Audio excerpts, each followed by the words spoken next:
இன்றைய முதல் வாசகம் இறைவாக்கினர் எசையா நூலிலிருந்து வாசகம். அதிகாரம் 30 வசனம் 19 முதல் 21 முடிய மற்றும் 23 முதல் 26 முடிய. இஸ்ரவேலின் தூயவராம் ஆண்டவராக இறைவன் கூறுவது: சீயோன் வாழ் மக்களே, எருசலேமில் குடியிருப்போரே, நீங்கள் இனி ஒருபோதும் அழமாட்டீர்கள்.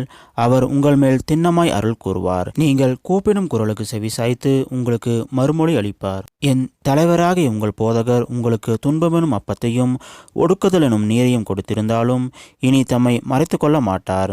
உங்கள் போதகரை நீங்கள் கண்ணால் காண்பீர்கள்.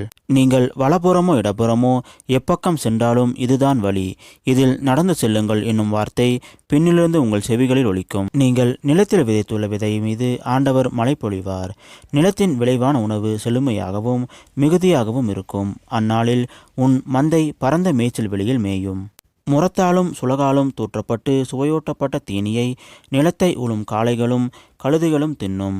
கோட்டைகள் இடிந்து விழுகின்ற மிக பெரும் அழிவு நாளில் வானளவைய மலைகள் அனைத்தின் மேலும் உயர்ந்த குன்றுகள் அனைத்தின் மேலும் கால்வாய்களும் நீரோடிகளும் தோன்றும்.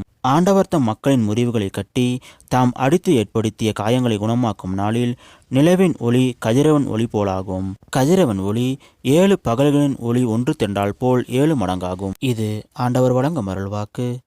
இறைவா உமக்கு நன்றி. இன்றைய நற்செய்தி புனித மத்தேயு எழுதிய நற்செய்தியிலிருந்து வாசகம்.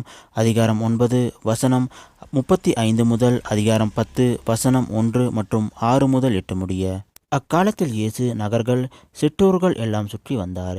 எங்கும் அவர்களுடைய தொழுகை கூடங்களில் கற்பித்தார். விண்ணரசு பற்றிய நற்செய்தியை பறைசாற்றினார். நோய் நொடிகள் அனைத்தையும் குணமாக்கினார். திரண்டிருந்த மக்களை அவர் கண்டபோது அவர்கள் மேல் பரிவு கொண்டார். அவர்கள் ஆயரெல்ல ஆடுகளைப் போல அலைக்கழிக்கப்பட்டு சோர்ந்து காணப்பட்டார்கள். அப்பொழுது அவர் தம் சீடரை நோக்கி, அறுவடை மிகுதி, வேலையாட்களோ குறைவு. ஆகையால் தேவையான வேலையாட்களை தமது அறுவடைக்கு அனுப்பும்படி அறுவடையின் உரிமையாளர்களிடம் மன்றாடுங்கள் என்றார். இயேசு தம் சீடர் 12 தம்மிடம் வரவழைத்தார். தீய ஆவிகளை ஓட்டவும் நோய் நொடிகளை குணமாக்கவும் அவர்களுக்கு அதிகாரம் அளித்தார். வழி தவறிப்போன ஆடுகளான இஸ்ரேல் மக்களிடமே செல்லுங்கள்.